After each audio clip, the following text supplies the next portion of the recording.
नाशिकच्या तपोवनातील वृक्षतोडीला कडाडून विरोध दर्शवल्यानंतर महाराष्ट्र नवनिर्माण सेनेने ठाण्यातील प्रादेशिक मनोरुग्णालयामधील वृक्षतोडीच्या फतव्याविरोधात दंड थोपटले आहेत. महाराष्ट्र नवनिर्माण सेना ठाणे पालघर जिल्हा अध्यक्ष अविनाश जाधव यांनी मनोरुग्णालयात पाहणी करून एकही वृक्ष तोडू देणार नसल्याचा इशारा दिला. तसंच येत्या काही दिवसात मनोरुग्णालयातील वृक्ष वाचवण्यासाठी मनसे अध्यक्ष राज ठाकरे स्वतः ठाण्यात येतील, असं अविनाश जाधव यांनी म्हटलं आहे.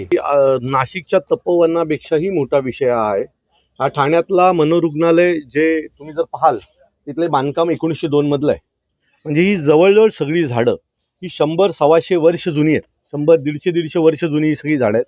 आणि ही झाडं सुरुवातीला इथे रेल्वे स्टेशन येणार म्हणून त्याचा एक भाग घेण्यात आला. त्याच्यानंतर मग राजकीय नेत्यांच्या, ठाण्यातल्या आमच्या राजकीय नेत्यांचे डोळे ह्याच्यावर पडले आणि आता या सगळ्याच जागा हजम करायचं काम चालू आहे. ऑलरेडी यातली अनेक जागा ही अतिक्रमणात गेलेली आहे आणि उरलेल्या जागांवर इथल्या राजकीय नेत्यांचं लक्ष आहे.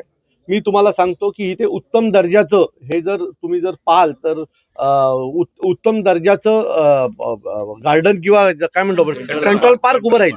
अशा प्रकारची झाडं आहेत, अँटिक झाडं आहेत, दुर्मिळ झाडं आहेत. एक झाड मरत नसतं. त्या झाडांबरोबर तिथले पक्षी, अनेक झाडांवर आम्ही आता बघतोय तर घरटी आहेत, बरोबर आहे. ते मग ते पक्षी मरणार आहेत, फुलपाखरं मरणार आहेत, छोटी छोटी प्राणी मरणार आहेत. अनेक गोष्टी मारण्याचं काम ठाण्यामध्ये सुरू आहे.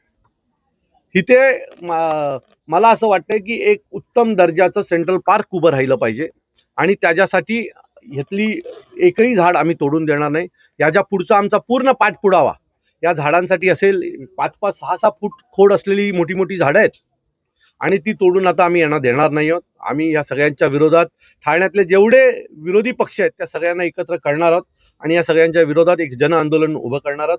माझी ठाणेकरांना पण विनंती आहे, ठाण्यातल्या पर्यावरण प्रेमींना पण विनंती आहे, कृपया एकदा येऊन इथे भेट द्या आणि ठाण्यात काय चाललंय हे एकदा तुम्ही पहा. भवानी ज्वेलर्स ठाणे, पारंपरिक आणि आधुनिक दागिन्यांचा अप्रतिम संगम. प्रत्येक स्त्रीची पहिली पसंती भवानी ज्वेलर्स ठाणे. नक्की भेट द्या.